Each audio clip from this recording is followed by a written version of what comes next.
Alright, so what I'm going to be talking about today is something called spin loft. Why is this important for you, number one, before we get into all the technical stuff?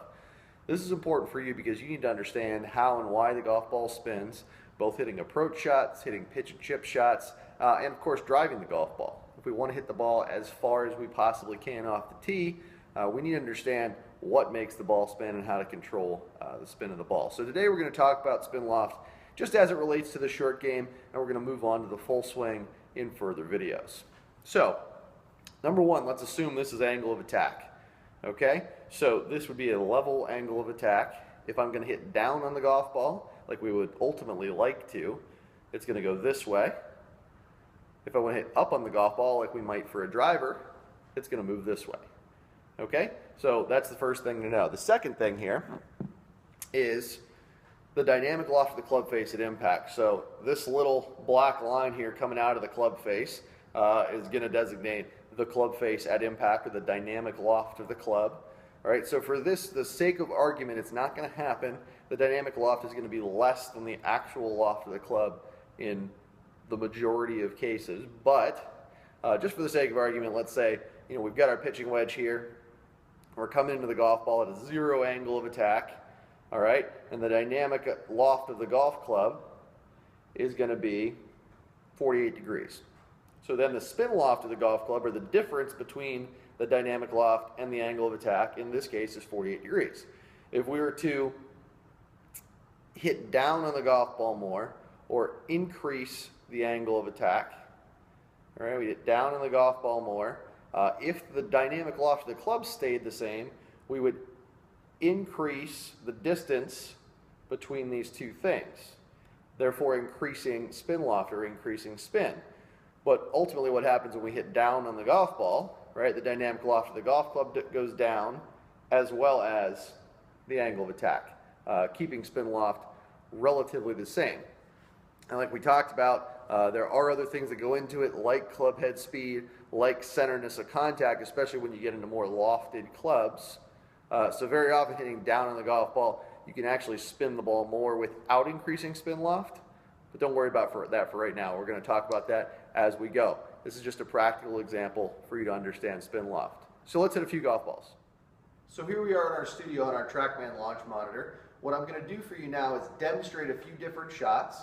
The first shot is going to be a pitching wedge or a 48-degree lofted club in the middle of my stance. And I'm going to sort of try to pick it off the ground, so try to get as close to a level angle of attack as possible. Okay? Now, I'm going to show you the numbers for the spin in a second. Keep in mind that when we go under a 6-iron in the TrackMan, the club data doesn't always register. So just trust me, I'm going to hit at a level angle of attack with about 48 degrees of loft, just so we can get a good comparison of the spin for different shots. Here we go.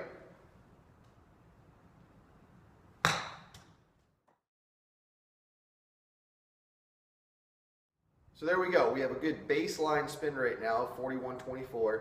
That was roughly a 25-yard shot. So what I'm going to try to do is duplicate a similar swing with a 60-degree wedge now.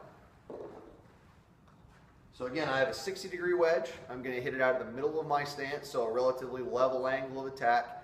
We should see a little more spin, just because we're increasing the spin loft so much. So before we were at 48 degrees of spin loft, 0 here for the angle of attack, 48 for the club.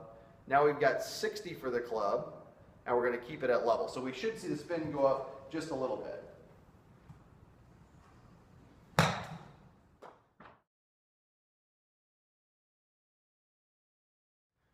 So there we saw just a slight increase in spin to 45.21.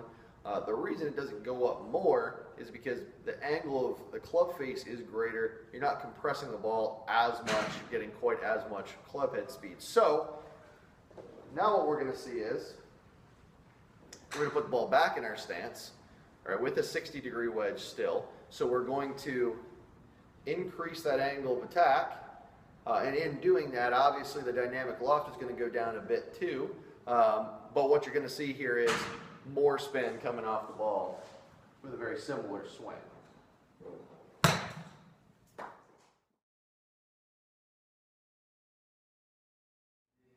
Excellent. So that time we saw the spin rate go up to 49.94, which is significantly higher than the 4,500 we saw just a minute ago.